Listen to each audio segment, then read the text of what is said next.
सरकारी job alert में देखिए दोस्तों, आपको तो पता है कि इस समय प्रेजेंट टाइम में आपका आरआरसी ग्रुप डी का एग्ज़ाम चल रहा है। जैसा कि आप जानते हैं आरआरसी ग्रुप डी का जो एग्ज़ाम चल रहा है इस समय जो पेपर है, और बहुत सारे यूट्यूबर जो हैं दिखाते भी हैं और वहाँ पर बिल्कुल सेंटर में जा कर के आपको दिखा रहे हैं, डिस्कशन करवा रहे हैं कि किस तरह से पेपर आ रहा है। तो जो बच्चे हैं वहाँ के पेपर देते हैं और उसके बाद वो बताते भी हैं कि जो एग्ज़ाम हो रहा है तो वो ईजी टू मॉडरेट हो रहा है, ठीक है। लेकिन जो आपकी रीजनिंग आ रही है, तो वो थोड़ा सा कैलकुलेटिव आ रही है, फिर टाइम टेकिंग वाली आ रही है, ठीक है। यहाँ पर आपको कम से कम नहीं तो जो रीजनिंग है उसमें 5 से 6 क्वेश्चन जो है सिटिंग अरेंजमेंट के हैं, ठीक है। तो यहाँ पर वो टाइम लेते हैं आपके क्वेश्चन। तो ये समझ के चलिए आपको जो रीजनिंग में टाइम देना है वो कम से कम आपका 45 मिनट हो जाएगा। 30 क्वेश्चन है अगर, तो 45 मिनट आप टाइम लेंगे, ठीक है। रीजनिंग में अगर अच्छे से फोकस करके करेंगे तो वहाँ पर तो आपको सबसे पहले जो है रीजनिंग नहीं करनी है। अगर आप चाहते हैं कि आपका अच्छा स्कोर हो तो आपको रीजनिंग सबसे पहले तो बिल्कुल नहीं करनी है। जो भी आपको क्वेश्चन, हाँ, रीजनिंग वही क्वेश्चन कीजिए जो आपको लगता है कि हाँ ये बहुत जल्दी हो जाएगा, 1 मिनट के अंदर हो जाएगा। हर एक क्वेश्चन नहीं होता टाइम टेकन वाला, लेकिन कुछ क्वेश्चन होंगे, कम से कम 10 क्वेश्चन से ज़्यादा ही आपके रीजनिंग में टाइम टेकिंग वाले होंगे, और कम से कम नहीं तो 7 से 8 क्वेश्चन जो है आपके मैथ में भी टाइम टेकन वाले होंगे। जो कि जो परीक्षक होता है, जो एग्ज़ामिनर होता है, वो इस टाइप के क्वेश्चन बनाता है ताकि बच्चे उसमें अपना टाइम वेस्ट करें। आपको टाइम वेस्ट बिल्कुल नहीं करना अगर आपको स्कोर करना है। और एक बच्चा है जिसने कमेंट भी किया था कि सर मेरा मॉक टेस्ट में जो इस समय टेक्स्ट बुक वगैरह है कुछ, उसमें वो पेपर देता है, तो उसने बताया कि सर मैं जो पेपर अटैम्प्ट करता हूँ तो मेरा 50 के प्लस जाता है, मतलब 50 के ऊपर ही जाता है, 50 60 कभी 61 इस टाइप में जाता है। तो मेरा क्या सिलेक्शन हो जाएगा? तो बिल्कुल होगा, क्यों नहीं होगा भैया। जानते हैं आप, पिछली बार का आपको मैं रिज़ल्ट बताऊं, जो आपने देखा होगा, ये देखिए रिज़ल्ट में दिखा दे रहा हूँ कि जो जनरल कैटेगरी से, यूआर जनरल कैटेगरी से जो बच्चे सेलेक्ट हुए हैं अजमेर से, वो 73 में गए हैं। 73 कटअप गई थी जनरल से, ठीक। हर एक जोन का ऐसा ही है। इलाहाबाद का जो है 74 है, ठीक है। अहमदाबाद का जो है 71 है। और इसके बाद देखिए सबसे कम कटअप जो है आपकी बेंगलुरु की गई थी, 62 नंबर गई थी, ठीक है। 62 नंबर गई थी सबसे कम कटअप। भोपाल की 75, बिलासपुर की 70 गई है।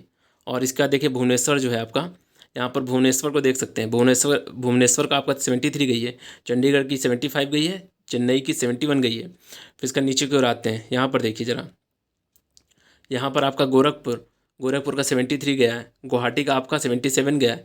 और कोलकाता की सबसे ज़्यादा कटअप गई है, 80 गई है। 80.57, मतलब कुल मिला के 81 कटअप गई है आपकी कोलकाता की। मुंबई में आते हैं, देखिए मुंबई में कितनी गई है। इसका देखिए आपकी मुंबई की जो है 67 गई है।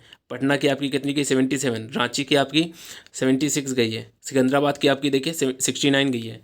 तो ये जो नंबर आप देख रहे हैं, तो आपको ये 77 नंबर ही नहीं लाने हैं, ठीक है। ये आपके जो है नॉर्मलाइज नंबर हैं। मेरे साथ के ही कुछ बच्चे हैं जिन्होंने एग्ज़ाम दिया था 2018 में, उनकी मैं बताऊं, एक बच्चा था उसके 56 नंबर थे, केवल रॉ मार्क जो थे 56 नंबर थे, और उसके 73 नंबर हो गए थे। और उसने बिलासपुर जोन से भरा था फॉर्म, और उसका सिलेक्शन है, वो आज जॉब कर रहा है प्रेजेंट टाइम में। तो आप समझ सकते हैं ये रॉ मार्क्स जो है आपके कैसे भी आते हैं, उससे मतलब नहीं होता है। मतलब ये है कि आपका नॉर्मलाइजेशन के बाद कितना नंबर जाता है और कटअप कितनी जाती है, ठीक है। बहुत सारे बच्चे बोलते हैं कि नहीं सर मैंने तो बहुत कम अटैम्प्ट किए हैं। ऐसा नहीं होता भाई, अटैम्प्ट करने से नहीं होता है। आप जो अटैम्प्ट कर रहे हैं वो कैसे कर रहे हैं, ठीक है। आप, हम कहते हैं 50 प्लस कर रहे हैं, 55 कर रहे हैं, ठीक है। 55 क्वेश्चन आपने करके आए और ये आपके पूरे के पूरे सही हैं। तो आप जानते हैं इसमें क्या रेशियो भी बनता है। इसमें रेशियो देखते हैं कि आपने कितने गलत अटैम्प्ट किए हैं और कितने सही अटैम्प्ट किए हैं। बहुत सारे बच्चे होते हैं जो 80 क्वेश्चन करके आते हैं, बोलते हैं मैंने 80 क्वेश्चन करके आया हूँ मैं, और उसके बाद उन्होंने 20 क्वेश्चन उसमें गलत कर दिए। अगर इसका रेशियो आप निकालेंगे ना, 80 क्वेश्चन में 20 अगर गलत होते हैं, तो आप समझिए ज़रा, मतलब 20 क्वेश्चन आपके सही हैं और गलत हैं, और 60 क्वेश्चन आपके सही हैं। इनका रेशियो क्या बनेगा? 1:3 बनेगा।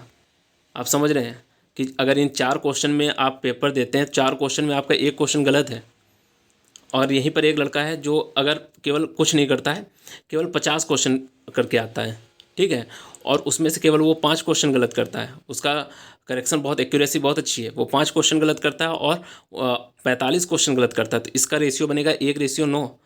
तो आप समझ सकते हैं कि 10 क्वेश्चन में वो 1 क्वेश्चन गलत कर रहा है, 9 क्वेश्चन सही कर रहे हैं। तो नॉर्मलाइजेशन में किसके नंबर बढ़ेंगे? जिसकी एक्यूरेसी ज़्यादा सही होगी ना। नंबर ये क्वांटिटी नहीं जारी करती कि आपने कितने क्वेश्चन किए हैं। आप 90 नहीं 98 क्वेश्चन करके आइए, 100 क्वेश्चन करके आइए, उससे फ़र्क नहीं पड़ता है। आप 60 क्वेश्चन करके आइए, बिल्कुल सही करके आइए, आपका 100% श्योर होगा। ठीक है, जिनको जितना भी आता है उतना करके आइए। आप ये फोकस अपने ऊपर प्रेशर न लीजिए कि आपको बहुत कम क्वेश्चन आए। वहाँ पर जब क्वेश्चन देंगे तो आपको टाइम टेकन वाले भी क्वेश्चन आएंगे, तो आपको टाइम पहले बर्बाद नहीं करना। देखिए रीजनिंग एक ऐसा सब्जेक्ट है, ठीक है, जिसको आप थोड़ा सा भी टाइम देते हैं तो उसमें क्वेश्चन तो बनना ही बनना है। मैं हर एक बच्चा जो पेपर देता मैं कहता हूँ कि अगर उसको 2 घंटे का टाइम दे दिया जाए और 30 क्वेश्चन जो हैं उसके, तो वो पूरे के पूरे क्वेश्चन सही कर लेगा। क्यों? क्योंकि उसमें कुछ होता ही नहीं है, उसमें केवल अपना माइंड सेट करना होता है कि हाँ इस क्वेश्चन में पूछा गया और हो जाएगा। बस वहाँ पर शुरुआत में आपको क्या करना है, रीजनिंग में आपको टाइम वेस्ट नहीं करना है। आपको जितना भी है क्वेश्चन अपना सबसे पहले जो लर्निंग वाला पोर्शन होता है उसको सॉल्व करने की कोशिश कीजिए।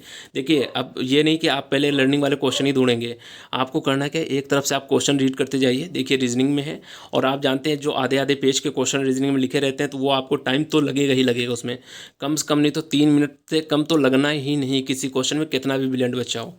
ठीक है, तो आपको रीजनिंग में यही देखना है कि जो क्वेश्चन आपको लेंदी होंगे, जो टाइम ज़्यादा लेंगे, तो उनको आपको स्किप करते हुए चलना है।